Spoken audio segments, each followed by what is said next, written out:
Welcome to Givers, Doers, and Thinkers.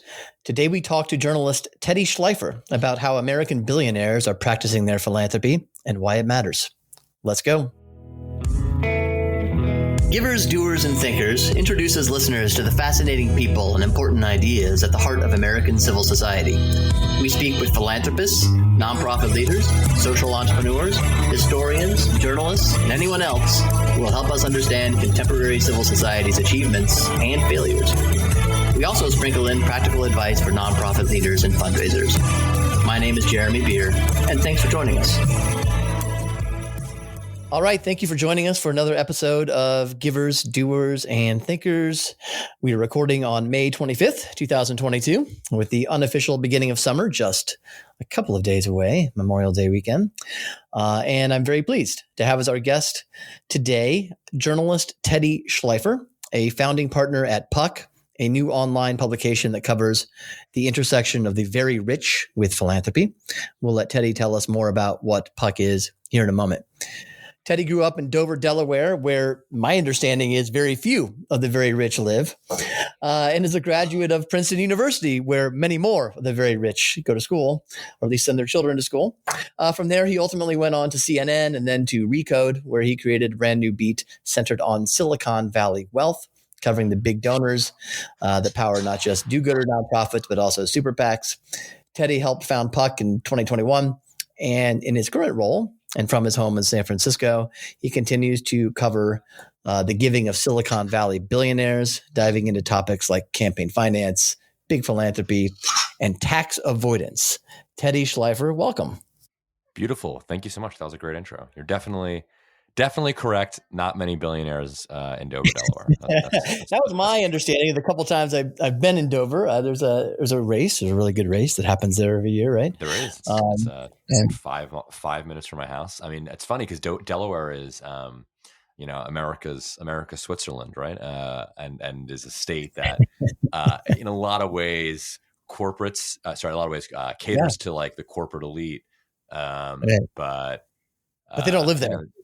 Yeah, they don't. Yeah, it's a PO box, right? I mean, the state. This is not the point of this podcast, but no, that's okay. We're going about Dover and Delaware all day long. Yeah, was sort of if any state has sort of been controlled by one billionaire, you can argue it's been Delaware with the DuPont family, but not many wealthy people, at least in Dover, which is the sort of southern, more blue collar part of the state. It's a bluer collar part of the state. A lot of eggs and hens, is my understanding. Sussex County chickens, yes. Yeah. And beaches then DuPont, beaches, lovely beaches, actually. I think a lot of people who are not from that part of the world don't understand that Delaware has some of the greatest beaches certainly in the Mid-Atlantic. Certainly. Yeah, right. That's not even a question. And obviously, you mentioned part of the world, what they think about Delaware. I mean, it's funny because Biden has been great for name recognition of Delaware. Like, I have friends or acquaintances overseas who, when Biden was elected in 2020, were like, Delaware, that's that place you were from. Like, I remember friends who would ask me like what state Delaware was in. I think I once got like, is Delaware in Michigan, which I think they were confusing with Detroit. Goodness. This does not speak well of the American educational system. No, I'm saying these are people outside of America. Thank God. Yeah. Okay, I thought, boy, if they're from, Though then again, I feel like people might get that wrong, even in the U.S. It's possible. I just heard yesterday from my wife, a friend of like an acquaintance who was lamenting that her 20-year-old son or something didn't know the order of the months, and because like this is part of the cell phone sort of taking care of everything for us. I was like, we should know the order of the months still. That's something we should still go over in school. That as well as the states. But okay, I didn't mean if you're overseas, you didn't necessarily need to know where Delaware is, but now you do, because there's now you're going to start getting quizzed on states in like Mozambique, and suddenly our Mozambique listeners, I apologize if yes, you're right, I won't pass any of those quizzes for sure. I do the provinces, Canada, I can get. All right. Well, let's talk about Puck, Teddy. What is it and why was it founded? Sure. So Puck is a new publication started middle of last year, sort of centered on the inside conversation in sort of the power centers in American culture. So there's people in Silicon Valley, in Hollywood, in Wall Street, in Washington. Um, there are these people who sort of run the world, right? Who run our economy, who run our politics, and not to be too Bilderberg about it, but like these people have enormous influence, the American elite, and we want to cover them obsessively. So there are people in Washington, you know, whether you're Mitch McConnell or you're like the top lobbyist in D.C. who kind of control what happens in Washington. You know, in Hollywood, there's Ari Emanuel, you know, the head of one of the big talent agencies, but there's also like the publicists behind the scenes who make things happen. Or, you know, here in Silicon Valley, there's there's Reid Hoffman, one of the biggest donors in politics, and then there's kind of the people that Reid turns to for advice, right? These people are all important. And so I think the core premise of Puck is caring about the guy and the guy behind the guy, and understanding that the elite deserve kind of great coverage. And it's not just kind of like tough coverage. I think there's also like an element of what these people are doing is genuinely fascinating and fun, and we can gossip about it all day. So I joined, I'm part of the founding team to write about the same thing I've been writing about for the last couple of years, which is in Silicon Valley, there's been an enormous era of wealth creation, which maybe has peaked depending on the stock market the last couple of months, but maybe not. Who knows? Like, maybe this is just the beginning. And what these people do with that money has grave public importance. What they do or don't do matters, and that matters in obvious ways. Like, you know, if you're Peter Thiel and you're donating money to elect a Senate candidate in Arizona or Ohio, like that obviously shapes public outcomes, but it also matters in kind of less obvious ways. Like, you know, if you donate to try to cure Parkinson's, maybe someone dies of cancer instead of Parkinson's because you didn't donate the money to cure cancer. And if you donate the money to cure cancer, maybe someone dies of Parkinson's and doesn't die of cancer. So that sort of philanthropy is a source of power, and it's a responsibility to use it well. And Silicon Valley wealthy people are in the center of the action. Like, you know, really, if you are to cover wealth in America today, you know, you'd want to be in San Francisco. You'd want to be writing about the tech barons because these are the richest people in the world, and they have enormous influence. So writing about Elon Musk or Larry Ellison or Jeff Bezos, to write about them is to write about capitalism in some ways, and to write about kind of the biggest picture possible. So that's the premise of Puck, and that's how I fit into it. And your beat is Silicon Valley in particular, right? I think so. Though, you know, I reserve the right to change my mind. Are you covering all of philanthropy, or are there other people writing on philanthropy for Puck? I mean, I think it's. I mean, like, there's other folks. We have other folks covering kind of other power centers in Wall Street and Washington and Hollywood. But I'm probably the philanthropy guy as much as there is one. And look, I mean, obviously, it's not that different in all these places. We can talk about ways in which Silicon Valley is different, but it's not that different. Yes, right. There's certainly a family resemblance in philanthropy in Silicon Valley or in Tulsa. Sure. By the way, lest anybody go off and get sucked into like hockey sites by looking for Puck, it's Puck. Oh yeah, no, there's a Puck.news. Is that what you're citing? I forget if I see this in like Google Alerts or on Twitter, or like sometimes, you know, you'll see some random hockey publication end up in some tweet storm, and they don't know what's going on. No, it's Puck News. It's not. It is not as much as I, love hockey. It's not. Right. So is there a particular editorial perspective? You're covering the American elite, as you say, obsessively. Is there a particular perspective that permeates Puck, or does each writer simply bring his or her own perspective to the? I mean, I think I think I would say it's primarily kind of what I just described. These people have power, and like uh, we don't like beat around the bush about that. Like these people, like and like frankly, I find myself less interested in kind of questioning whether or not the power is legitimate or how it's whether these people should exist. Like I guess I find some of like the academic debates around billionaire power interesting, though I'm also kind of grounded as a reporter in the real world, right? And like here on planet Earth, like these people have enormous power, and we should report the hell out of what they're doing with it. And it's not like I think you can get sucked into sort of these ponderous discussions about should these people exist, right, or stuff like that kind of misses the point that these people do exist, and whether or not they have $50 billion or $25 billion, like doesn't really impact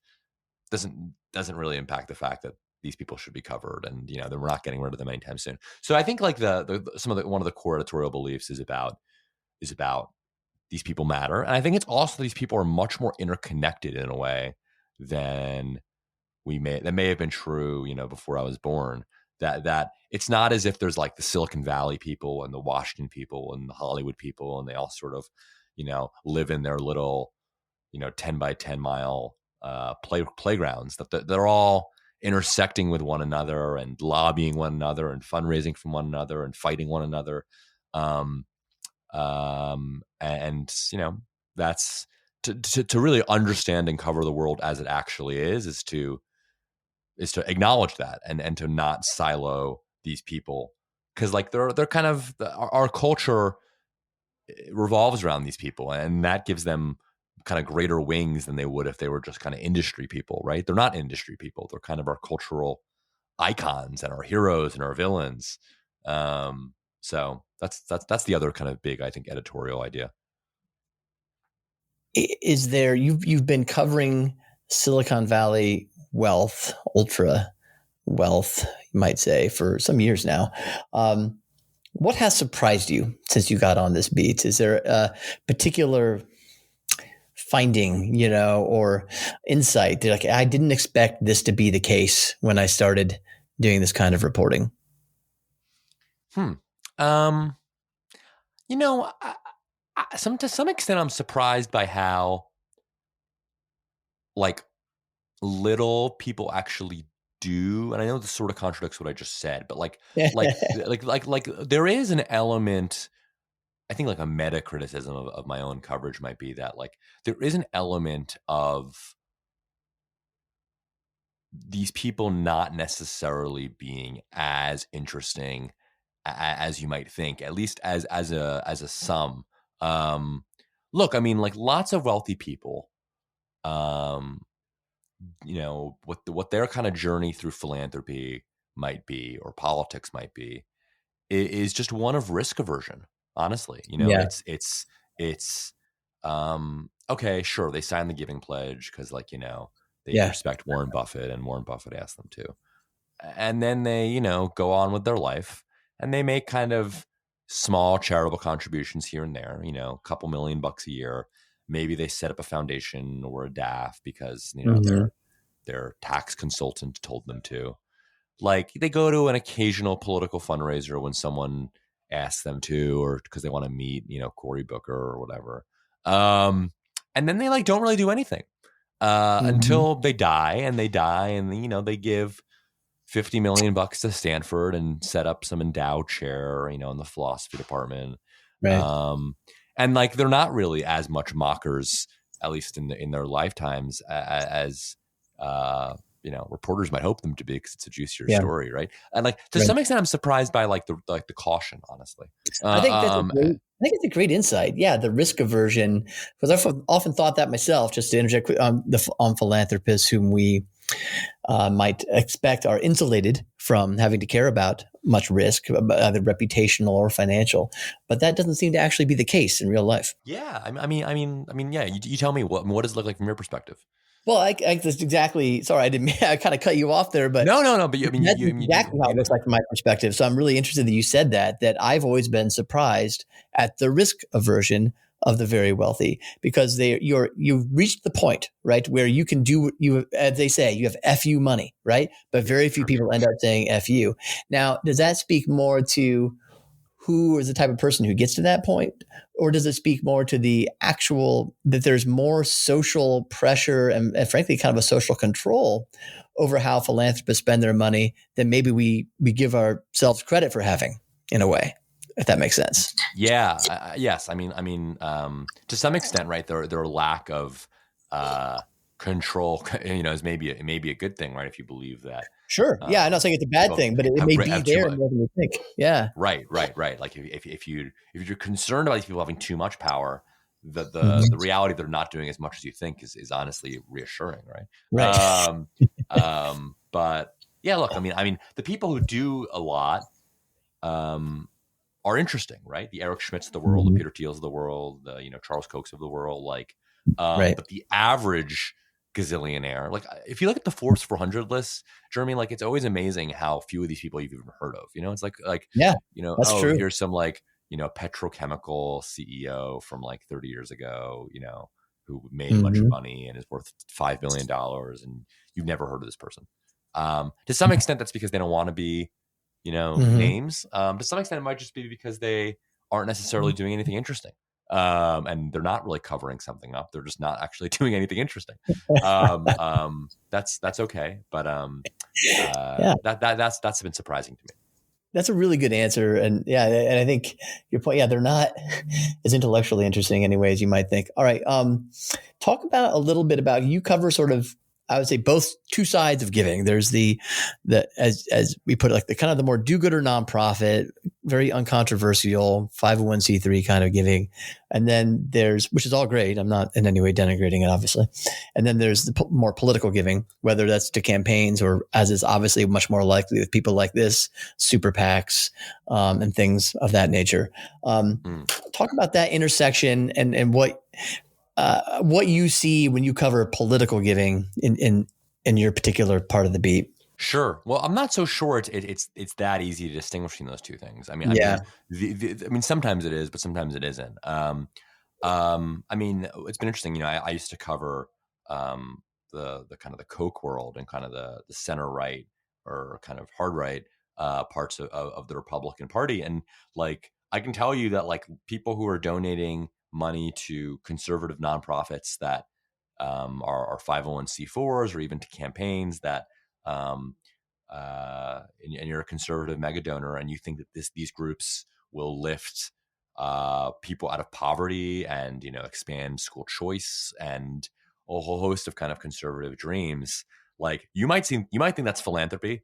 Like I'll tell you, it's no surprise to hear that, Democrats don't think that's philanthropy, right? Democrats think that's politics. And that and vice versa, right?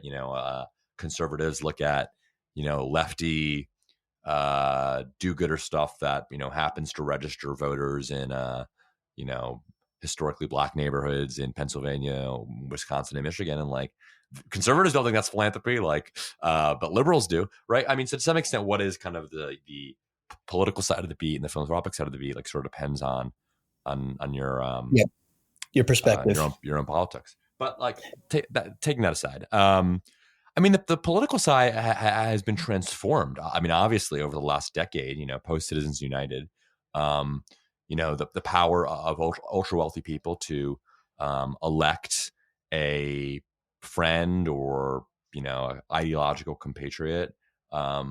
The ability to at least attempt has gotten much greater, right? I mean, I wrote a story last week, or I guess this is when it's coming out, but I'm recording this at the time I'm recording this last week. I wrote a story about a guy named Sam Bankman-Fried, who's the founder of a crypto exchange called FTX, and he's 30 years old. He's worth like $20 billion, and he spent 15 million or 13 million, I believe, through his super PAC on a single congressional race in Oregon, a Democratic primary for a new congressional seat.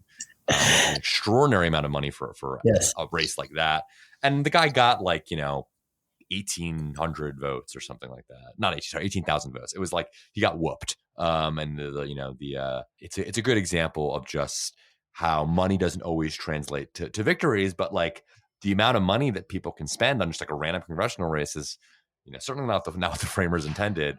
And it speaks to the way that our system now allows wealthy people to play politics more than ever before. And there's really, like, I'm saying this in 2022, and I'm sure I'll sound like some has been, because it's clear that the trends are heading in a certain direction, right? There's been the Supreme Court obviously has decided that this is all kosher, and people can now spend unlimited amounts of money with disclosure and outside of the walls of the campaigns, right? That's sort of the compromise that's been reached is, campaigns can't spend as much money as you want, which is what some kind of free speech conservatives would like. But you can't, but super PACs can. So, and it's created this weird system right now where like the people who have enormous amounts of power in determining campaign outcomes aren't the campaigns themselves. They're like these like supporters who can't even talk to the campaign. So it's created a very strange dynamic, and made understanding super PACs and 501c4s very important to understanding politics. When I've thought about this in the past, it's all very well put. It's just hard for me ever to come up with it may just be a law of nature that those who are the most powerful will seek to exercise their power. And there's really kind of, the only way to limit their exercise of that power is to limit the power, if that makes sense. There's, we have the super PAC campaign distinction that you just talked about now that is kind of a joke, right? I mean, every super PAC is actually connected to a particular campaign. But in the end, it is somewhat reassuring, as you just pointed out, that you can spend $13 million to win 18,000 votes in a Democratic primary in Oregon. I wonder, there's part of me sometimes just like, rich person seeks to use wealth to influence world as he or she wants is sort of the oldest story in the world in a way. It seems like I wonder if there's any way around this legislatively, socially, any way you might think of. I mean, look, it's pretty clear that, no, the answer to your question, I think is no. That's the short answer. I think it's clear that we're heading in a direction where, the rules are increasingly not enforced, even the rules that do exist. You see new innovations, I guess you could say, in campaign financing that reduce disclosure, which, to be clear, like some people want, right? Like, I mean, some people think there's too much disclosure. Like some fundraisers think that, why are all these, philanthropists who give money to a super PAC, why are they being harassed online or, doxxed, or people showing up at their homes? So you've seen innovations, I guess you can say, that make it harder and harder to follow the money, right? Now you see super PACs that raise money from 501c4s. So there'll be a dark money group that will raise money, and I think they can send up to 50% of their money to express political advocacy groups. So you'll see some C4 raise $50 million, not disclose it, and then send $25 million to their super PAC. And then the $25 million might be all the money that's raised by the super PAC. And then the super PAC is, technically disclosing their donors, but they're disclosing the donor that is a dark money group. And that is something that, I think that was beginning to happen in Republican politics a couple years ago, though it really has gone crazy on the Democratic side. In the 2020 cycle, you'd see things like the 1630 Fund, which is sort of a Democratic aligned interest group that doesn't disclose its donors, and they made tons of huge contributions to Democratic super PACs. And like, I think the tit for tat thing here is an important part of this, right? Where, and I sort of understand where you're coming from. If you're a Democratic or Republican fundraiser, you're like I'm in a war for, to win control of Congress. Like, I'm not here to pass some purity test here. Like, I'm going to do whatever's legal, and, God damn it. Like, if it's not legal, our compliance staff will tell us not to do it. But otherwise, like, they're going to do it. Why shouldn't we? I sort of get it from the operative point of view. That's right. Well, that's all very good. We'll be right back. We'll take a quick break, and we'll be right back with Teddy Schleifer from Puck.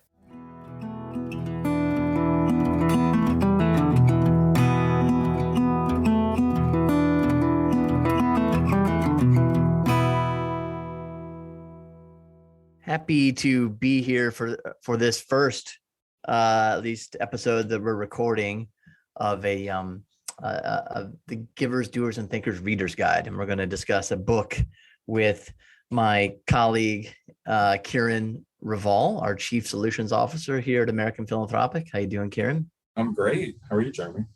I'm great. We'll see how this goes. It'll be interesting. I'm glad we're doing a book discussion. It's very what we do here at AmPhil.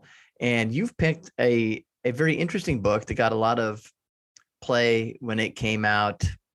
It's been a while now, I guess 7-8 years ago. Peter Thiel's book, 0 to 1, Notes on Startups or How to Build the Future.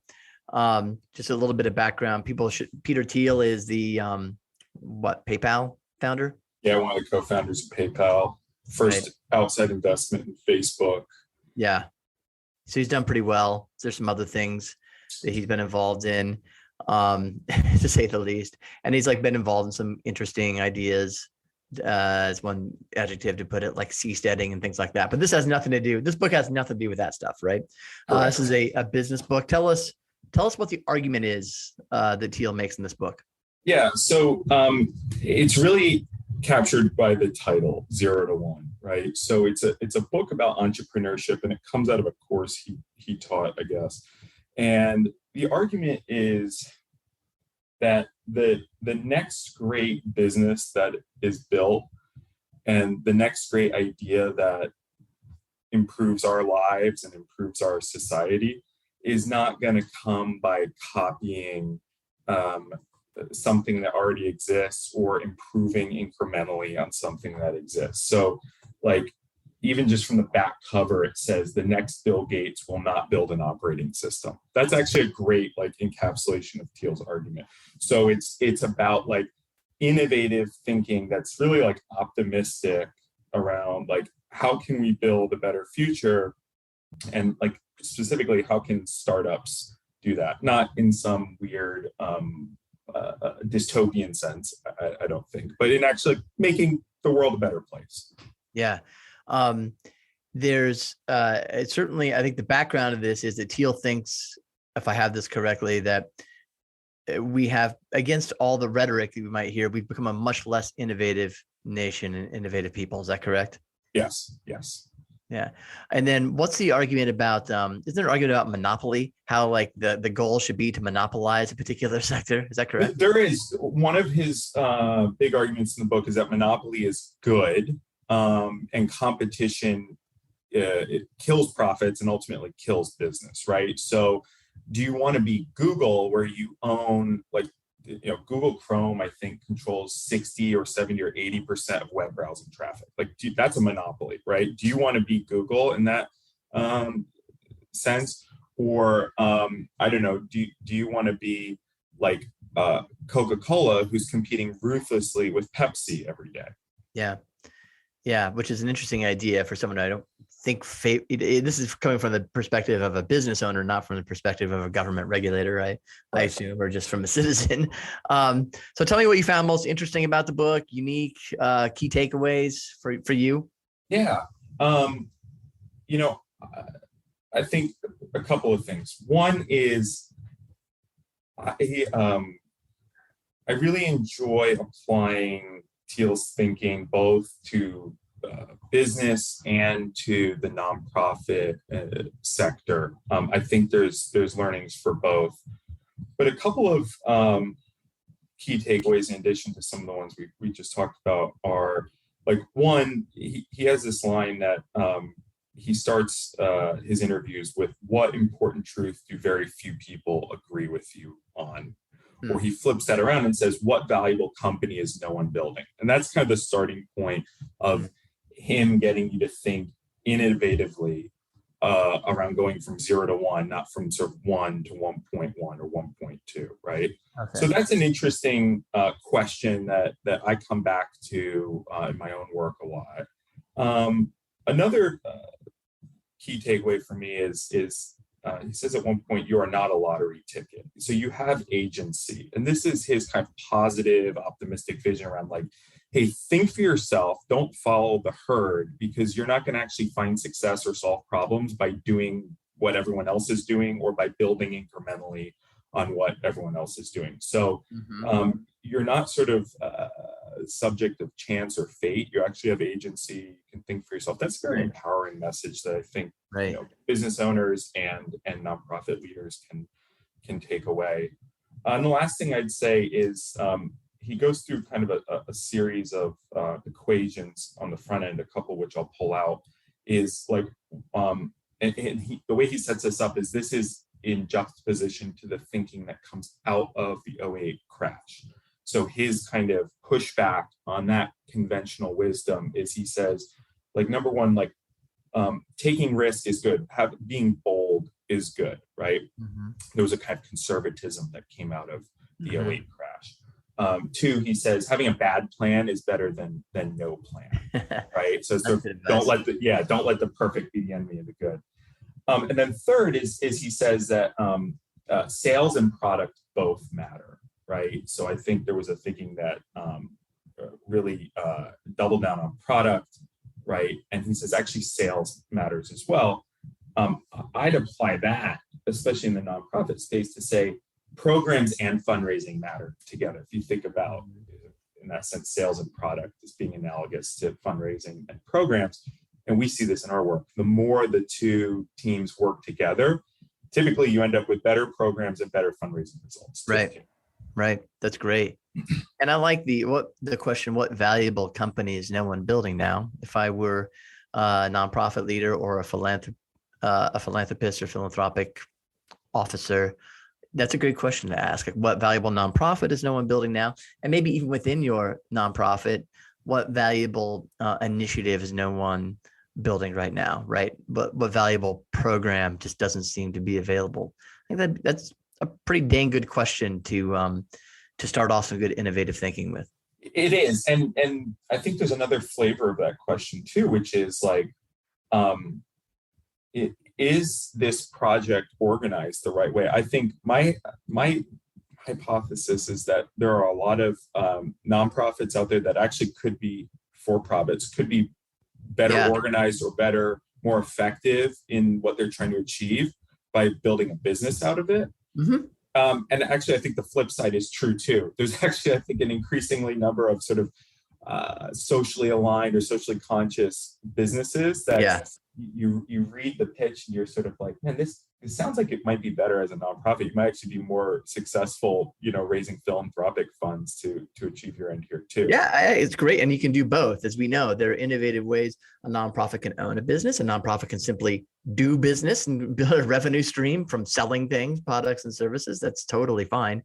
As long as you continue to meet the public support test and so forth. But you can also have these kind of sister entities that follow the law. You can go both ways. I think that's a really good point. I remember back in the day, this is 10 years ago now, when places like Slate and the Atlantic were trying to figure out how to survive, or just started asking people for money. And people would give them money, without just buying a subscription. But they might have been better off with a supporting foundation or a sister nonprofit. Anyway, so I like where your head is there. You see some interesting overlaps between like the philanthropic space and the startup space when you get into like foundations that are pursuing mission-related investments or program-related investments and that sort of thing. So it's almost like the lines blur a little bit more than we might think they do. And that might not be a bad thing, at the end of the day. Very good. Awesome. Well, thank you, Kieran. The book is Peter Thiel's 0 to 1. Notes on Startups or How to Build the Future. Thanks a lot. Appreciate it. Thanks.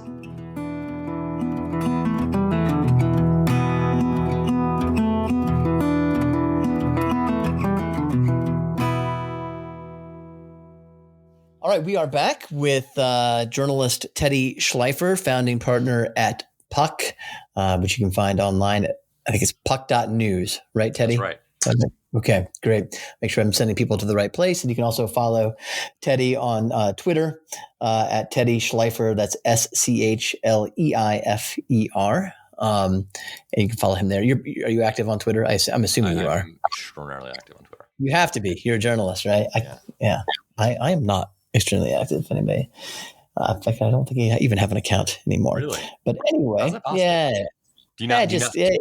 it's quite possible actually. People like I'm always amazed by people like. I mean, do people like send you tweets a lot, and you just like look them on a browser, or like do you No, I don't experience know. Twitter? I never go. If they send me tweets for the last 3 years, I'd have no idea of knowing. Oh my No god! way of knowing.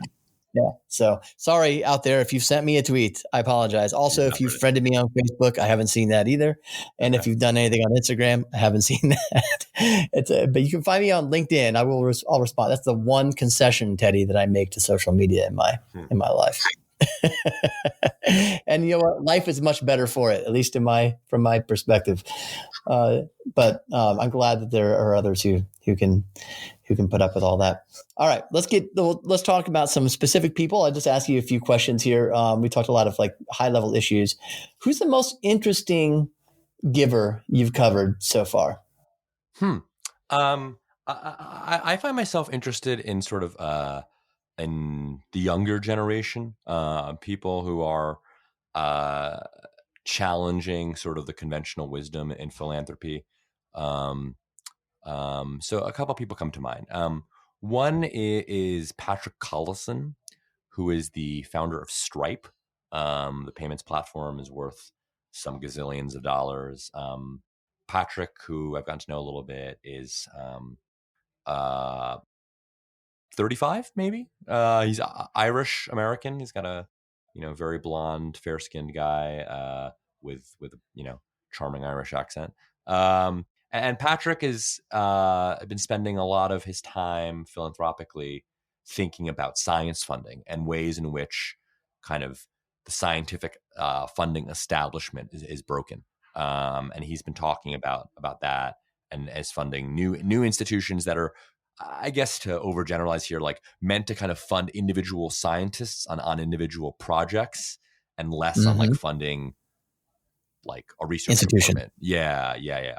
Because he thinks lots of that is bureaucratic, and even the ways that government agencies fund science is pretty bureaucratic. Right. I guess similarly aged. I've written a lot about Dustin Moskovitz, who's one of the founders of Facebook and is one of the leading funders of effective altruism, which, as listeners may know, is the way, or is the belief that money should go toward the most effective thing possible, even if that means not funding your alma mater, even if that means not funding your local city, even if that means not funding, the hospital where you were born. It means funding, direct cash transfer to somebody you've never met in Rwanda, which is sort of a challenging construct for philanthropy, though it is becoming more in vogue, especially during COVID. But effective altruism is interesting, and Dustin Moskovitz has also gotten more involved with politics and democratic politics, and he's been trying to kind of bring the effective altruist playbook to anti-Trump advocacy. So that's been interesting. But yeah, just in general, I like, or I guess I respect, or at least find intellectually fascinating the people who are younger who are doing things differently than their predecessors have. You mentioned effective altruism, which we have talked about on this podcast. Both positively and negatively. What other trends in giving? Are there other trendy theories or philosophies of giving, especially on your beat, that you've come up across recently? Look, I mean, beyond EA, there's lots of. I think we're seeing also sort of the increasing lack of disclosure is a trend, right? People who are increasingly routing donations through DAFs or family offices, and not even setting up foundations. And frankly, like, why would you at this point? If you like a DAF or a family office, I know there's some different tax treatments, but like, I think in general, wealthy people, are increasingly gravitating toward things that do not disclose. I think that's one trend. The other trend, I think, is maybe is the rise of giving circles and the rise of sort of collaborative vehicles for donating. I know that's not breaking news, but just the ways in which people increasingly want to do things together and leverage their resources, and you sort of have these like super connector consultants who can bring together gazillions of dollars in net worth. Those are some things that interest me, at least out here in Silicon Valley. No, that's good. I'll ask you another question about, see if it brings out another person to your mind. Okay. Someone who comes across as particularly genuine, or maybe another way to put this would be truly interested in whatever they're giving is focused on more than burnishing a reputation or planting seeds that will allow them to from go to A to B, socially or politically or whatever. It just really seems like a genuine, I almost want to say good person, insofar as you can judge that sort of thing. That's fun. I think the reality is that philanthropy does burnish people's reputations, whether or not they want it to or not. And it's hard to do charitable giving without that being an externality of the gift, regardless of whether or not that's the point. I think it just sort of happens.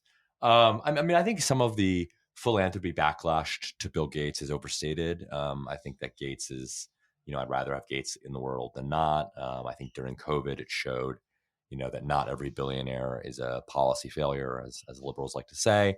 I think the divorce, as painful as I'm sure it is, I think the impacts of the Gates Foundation divorce, the Gates divorce for the foundation are probably exaggerated. So I think he's an interesting figure.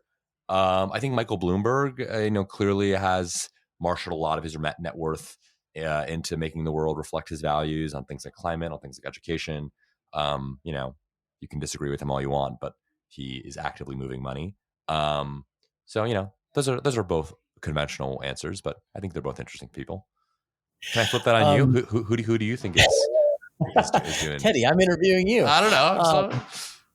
Gosh, well, obviously, I don't. What's interesting about what you do and what I do, the difference is I actually rarely come into contact with the ultra wealthy, the sort of figures that you're naming. There are a couple of tiers down, but I tell you, when you get to people who are, that maybe they're hundreds of millionaires, and they're giving away 10 million, 20 million a year. I've run into any number of very genuine people who are really, of course, you're right, insofar as their philanthropy is known, giving burnishes one's reputation. That's just sort of like just one of the natural consequences of the action. But there are a lot, I think. I think it'd be in my world. So yeah, there are a ton from many different walks of life. It's that next tier up, though, that or two tiers up, where you deal with, where I think that just would be hard to do in a way, because you're so on display usually in publicly or socially, and you really can't even run away from it. That I can understand why it'd be very hard to sort of be real. So I don't have a great answer for you, other than many people. I'm trying to think of, there's one name I could give, but I can't right now. Let me say this. I'm going to give you a distinction, see what you think. You're dealing with new money people mainly, right? These are people who made their own fortunes. Often I'll be dealing with people who did not. They inherited it. They made it the old-fashioned way. And what I have found just on the ground is that as a philanthropist, if you're dealing with them as philanthropists, in general, you'd rather deal with the old money people. They tend to have inherited also often some wisdom about what is possible to do with their wealth and what isn't possible. I'm very anti-effective altruist, so I like often the old money people are specifically devoted to a particular place, a particular region, a particular community, and they don't have some of the problem with new money people. Often they think, oh, gee, I made Facebook work. I'll solve X over here, and X can be made a mess. It's a very dangerous, hubristic thing, it often seems to me, to want to change the world. Let me put it that way. And new money often is more sure of their ability to change the world for better than old money is. I'll let you comment on that. Yeah, I mean, look, the psychological effects of inheriting money are very different than psychological effects of making the money yourself. I mean, if you inherit the money, maybe you think that you have an obligation to not spend it all, right? That there should be an inheritor, that you should have an heir to your inheritance on your own, right? If you make the money all yourself, maybe you don't think that way. In fact, maybe you explicitly think that it would screw your kids up to get the money. Right. So definitely it is a different beast to make the money yourself through your own grit and determination than it is to kind of take it through the estate planning process. Yeah, it does seem to really just result in a different approach to philanthropy overall. And I'm speaking in broad strokes here, but Sure. and it is interesting. All right, so talk a little bit about the right. You've written a couple of articles in Puck recently that talk a little bit about things going on in philanthropy for lack of a better term, among conservatives or center right. What are you seeing over there? What interesting stuff might be happening? Yeah, I think that the conservative philanthropy world used to be kind of boring. It used to be centered on kind of these center right foundations, institutions like AEI or frankly the types of people who are involved with American Philanthropic. Like it was kind of mainline conservative groups, Christian groups. On the more political side, you had things like the Club for Growth, the Chamber of Commerce, the Koch Network, Republican Jewish Coalition, sort of donor groups that engaged in kind of mainline conservative politics and sort of celebrated donor power. What I was struck by going to the conference in Orlando, Jeremy, is just the ways in which that conversation is changing, and you're starting to see sort of a conservative backlash to philanthropy in the same way that like Anand Giridharadas, I'm mispronouncing his last name, the same way that Anand sort of attacks philanthropy from the left.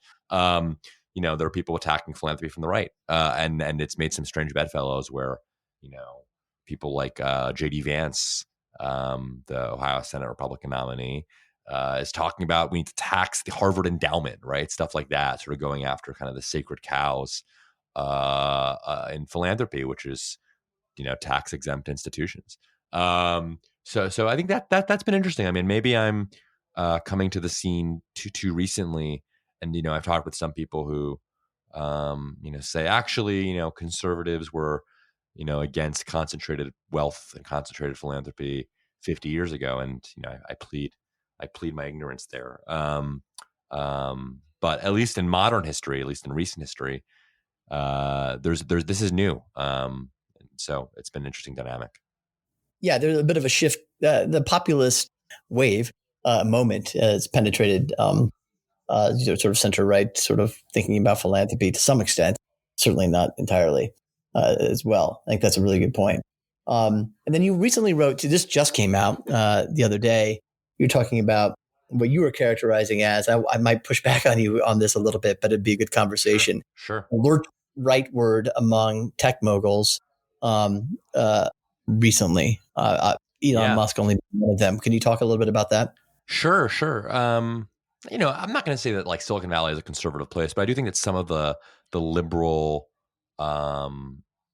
typecasting has overlooked the fact that like there are a lot of conservatives in tech, and fundamentally the economic value creation is not that different than Wall Street, right? I mean, it's money that's made through the stock market, through low taxes, and and the laissez-faire, invisible hand, Right. Milton Friedman, Adam Smith School of Economic Thought, and I think it's produced lots of people who believe that regulation and unions and stuff like that are threats to the American free market system. And I honestly think that like Trump, the rise of Trump in 2015 has sort of put that debate on ice, right? And has sort of papered over things because like if you're a conservative, like, I mean, I don't think this is necessarily wrong. Like it was hard to like disentangle being a conservative from Trump, right? And people in tech certainly did not like Trump.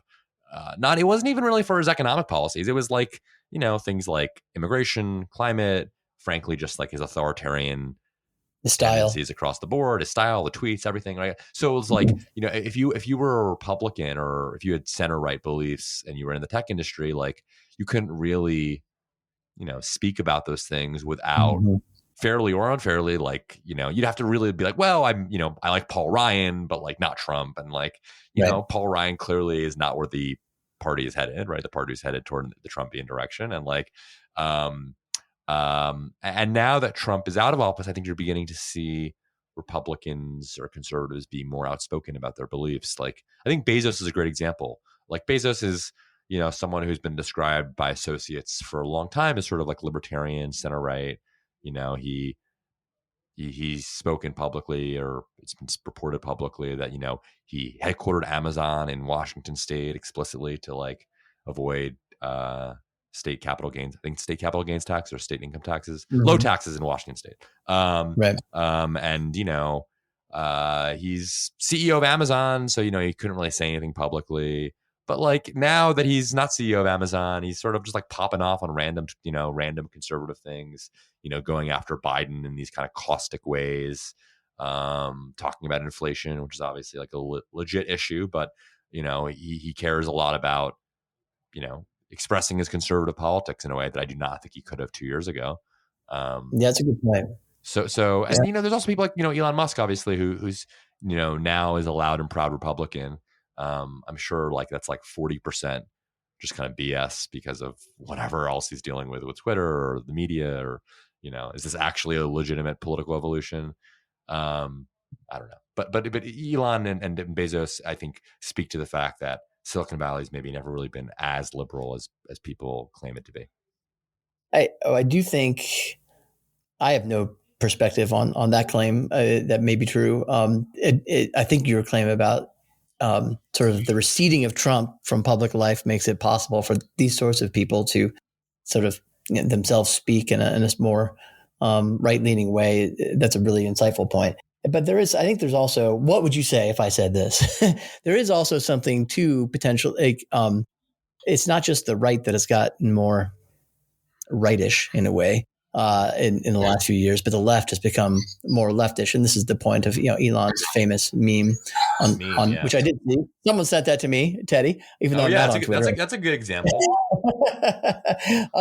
Isn't there something to that potentially where someone like Bezos or Musk and many, many lower profile people in Silicon Valley may feel like, whoa, I didn't realize I feel like I've been standing in the same place, but it seems like things just gotten even more left leaning out here. Yeah, I guess the counter argument would be like, in 2020, Democrats nominated Joe Biden, Republicans nominated Donald Trump. Has the party moved left? Like, I don't know. It's sort of above my pay grade. I mean, to some extent, like, there's a rise of during the Trump years of kind of lefty activists for sure. And those people have influence, and there's clearly a left wing, and the rise of Bernie and stuff like that, and wokeism, and a whole new set of issues that Democrats care about, or at least have to be sensitive to. Yeah, I mean that's true. Though I don't know if I'd say that is like the majority of the party now. Again, they nominated the 80-year-old white dude. But reasonable minds can differ, and like the counter argument, Republicans nominated Trump, so like that, and we'll see what happens in 2024. But like that does seem like the majority of the party in conservative politics, but reasonable minds can disagree. Well, Teddy, since we are both reasonable minds, we'll leave it at that. That was great. All right. Yeah, I really appreciate your time today. That was a great conversation. How can people follow you and Puck and your work there? Sure. So, two things that I recommend. One is I'm on Twitter as unfortunately, handle is Teddy Schleifer. And the other way is through Puck, PUCK.news. You can go to puck.news and subscribe to my work. Excellent. And I encourage everybody to do that. It is always a fascinating read. It's really well written. And there's other good stuff on there too. If you are interested in what the American elite are up to, as Teddy told us, there's probably no better place to go than to Puck right now. So thank you, Teddy Schleifer. We appreciate it, and we wish you well in your work. Thanks so much.